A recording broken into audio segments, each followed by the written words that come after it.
तर नमस्कार भावांनो, स्वागत आहे तुमचं आणखी एका नवीन व्हिडिओमध्ये. तर मित्रांनो, आज आपण चाललेलो आहे हडपसरला आपल्याला एक मटेरियलची डिलिव्हरी आहे.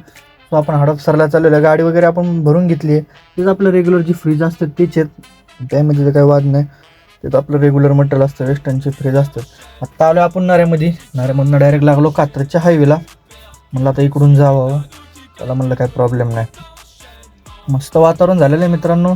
पाऊस काय मित्रांनो पडा ना, मावळात वगैरे असून भरपूर, पण सिटीमध्ये तर काही पाऊसच पडत नाही.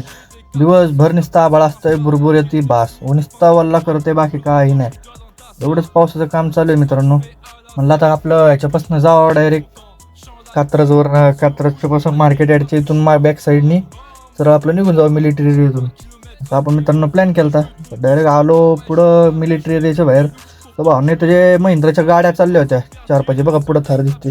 त्या गाडीने मित्रांनो आपल्याला दाबलं. तो मित्रांनो दुसरा आहे, एक जो जोडीदार होता त्याची इकडे ती इलेक्ट्रिक गाडी होती, तो लागला आपल्याला येऊन खेटायला. झापला मग त्याला पण, गडी काचवरती करून गप निघून गेला. त्याला कळलं आपलीच वाट लागणार. हे बघा ही पुढची थार आहे ही मित्रांनो. सगळी पोर एवढी, एक पुढं स्कॉर्पिओ होती मित्रांनो. एवढे खान त्यांनी स्पीड ब्रेकरला आपटली. हे मित्रांनो नवीन गाड्यांची आपली अशी वाट लावते ते. जर समजा कोणी कस्टमर जी गाडी घेते, हे लोक त्याला अशा प्रकारे त्या गाड्यांचा वापर करतात. खूप अवघड आहे मित्रांनो. आलो डायरेक्ट साधारण विद्यालय हडपसरच्या इथं. पण मित्रांनो पुढं आपल्याला तुपे यांच्या इथं फ्रीजची डिलिव्हरी होती. साधन विद्यालय शाळा पण सुटली होती, गर्दी लागत होती. म्हटलं चला हवा, काय प्रॉब्लेम नाही.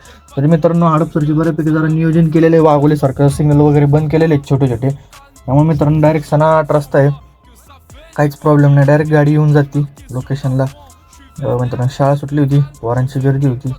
जावं हळूहळू. मटेरियल वगैरे डिलिव्हरी केलं, निघालो बाहेर. आलो डायरेक्ट फुरसुंगी चौकात. इथून पुढून जो उरुळी देवाच्याला रोड जातो सासरो रोडच्या इथून, मित्रांनो आपल्याला राईट मारायचा होता आणि उरुळी देवाच्या रोडला जायचं होतं. तर मित्रांनो आपला जाताना सुद्धा रिटर्नला मटेरियल होतं, तो आपण ते सुद्धा घेणार होतं. त्यामुळे रिपोर्टसुद्धा आपल्याला चांगला लागणार होता.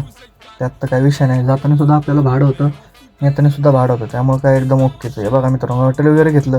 ते पाणी बघा मित्रांनो, एवढं पाणी होतं ना की बास. एक गाडी जायची म्हणजे की दुसऱ्या गाडीची वाट, इतकं भरून पाणी होतं मित्रांनो. खूप म्हणजे खूप दलिंदर काम आहे हो, काय सांगा. हे अशी अवस्था आहे पुण्याची. नुसत्या बिल्डिंग उभारताय, इंडस्ट्रियल एरिया वाढवताय तुम्ही, मोठे मोठे IT पार्क उभा करताय. पण रोडांचं काय? रोडचं काय करायचं? तुम्हाला गाड्या क्लिअर लागतात, हे रोडांचं काय करायचं ते सांगा तुम्ही. ते नाही कळणार यांना. म्हणणं फक्त पाहिजे डेव्हलपमेंट, आणि ही डेव्हलपमेंट आहे का आपली? तो ना आलो पुढं बघा कडी मशीन चौकाच्या अलीकडे, इथं पण तसंच हे असं. इथं कंटिन्यू जोपर्यंत पाऊस आहे तोपर्यंत इथे खड्ड्यात पाणी असतंय मित्रांनो. किती लोकांना तर असं, टू व्हीलरवाल्यांना तर किती त्रास आहे मित्रांनो, हा विचार करा. हे नाही कळणार ह्यांना फक्त पाहिजे गाड्या क्लिअर. हे काय HSRP नंबर प्लेटचं काढलंय, पण यांना हे सुचत नाही रोड काही नीट करावे. जर ट्रॅफिक होते तिथं 10 जण थांबवण्यापेक्षा रस्ते बुजवा ना, कशाला ट्रॅफिक होईल ते नाही कळत. अवघड आहे. जाऊ द्या. आलो डायरेक्ट खडी मशीन चौकात. तर म्हणलं जाऊया घरी पटकन, आवरूया, फ्रेश होऊया, हे मटेरियल म्हणलं खाली करून देऊ आणि लगेच म्हणलं निवांत घरी जाऊन झोपू. मित्रांनो आजच्या दिवसात काही जास्त विशेष नव्हतं. आजच्या दिवसात एवढंच काय आपण केलेलं आहे. सो मित्रांनो ब्लॉग कसा वाटला कमेंट करून नक्की सांगा. भेटू अशा नेक्स्ट इंटरेस्टिंग ब्लॉगमध्ये. व्हिडिओ बघण्यासाठी धन्यवाद.